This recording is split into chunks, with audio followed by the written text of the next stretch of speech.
পরমাণু অস্ত্রধারী দুই প্রতিবেশী দেশ ভারত ও পাকিস্তানের মধ্যে কাশ্মীরের বিতর্কিত সীমান্তে ভারী গোলাবর্ষণ হয়েছে।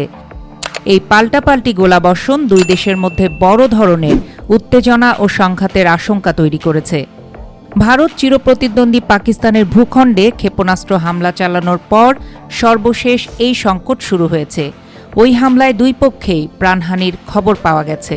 ভারত দাবি করেছে গত ২২ এপ্রিল ভারত নিয়ন্ত্রিত কাশ্মীরে বেসামরিক নাগরিকদের ওপর ভয়াবহ হামলায় পাকিস্তানের সংশ্লিষ্টতা রয়েছে।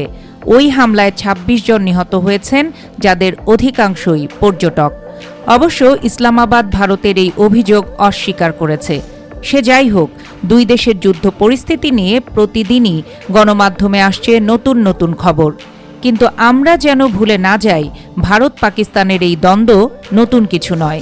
১৯৪৭ সালের রক্তক্ষয়ী দেশভাগের পর থেকে ভারত ও পাকিস্তান একাধিকবার সংঘাতে জড়িয়েছে। এই সংঘাত কখনো ছোটখাটো পরিসরে শেষ হয়ে গেছে, আবার কখনো পুরোপুরি যুদ্ধে রূপ নিয়েছে। ইতিহাসের পরতে পরতে সাজানো আছে এদের সংঘাতের দালিলিক নথিপত্র। চলুন মোটা দাগে সেই ইতিহাস থেকে একটু ঘুরে আসি। ১৯৪৭ দেশভাগ। ২ শতাব্দীর ব্রিটিশ শাসনের অবসান হয় ১৯৪৭ সালের ১৫ আগস্ট। এরপর হিন্দু অধ্যুষিত ভারত এবং মুসলিম অধ্যুষিত পাকিস্তান নামে এই উপমহাদেশে দুটি রাষ্ট্রের জন্ম হয়। অব্যবস্থাপনায় ভরা এই দেশভাগ ব্যাপক রক্তপাতের জন্ম দেয়, যাতে ১০ লাখের বেশি মানুষ নিহত হন এবং প্রায় ১.৫ কোটি মানুষ বাস্তুচ্যুত হন। ঠিক সে সময় কাশ্মীরের রাজা সিদ্ধান্তহীনতায় পড়ে যান। তিনি ভারত নাকি পাকিস্তান কার সঙ্গে যোগ দেবেন। ইতিহাসবিদরা জানান, কাশ্মীরের রাজা তার শাসনের বিরুদ্ধে বিদ্রোহ দমন করার এক পর্যায়ে পাকিস্তান সমর্থিত যোদ্ধারা কাশ্মীরে হামলা চালায়। এ সময় তিনি ভারতের সাহায্য চান। সেই থেকে দুই দেশের মধ্যে সর্বাত্মক যুদ্ধ শুরু হয়। ১৯৪৯ সালের জানুয়ারিতে জাতিসংঘের তত্ত্বাবধানে ৭৭০ কিলোমিটার বা ৪৮০ মাইল দীর্ঘ যুদ্ধবিরতি রেখা কাশ্মীরকে বিভক্ত করে। এই যুদ্ধবিরতি রেখা পরে নিয়ন্ত্রণ রেখা বা LOC হিসেবে পরিচিত হয়। ১৯৬৫ কাশ্মীর।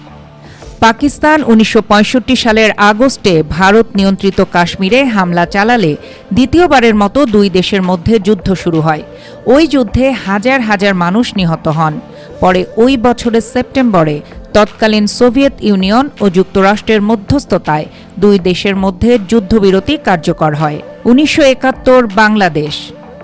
পাকিস্তান ১৯৭১ সালে তৎকালীন পূর্ব পাকিস্তান তথা বর্তমান বাংলাদেশের স্বাধীনতাকামী আন্দোলন দমন করতে সেনাবাহিনী মোতায়েন করে।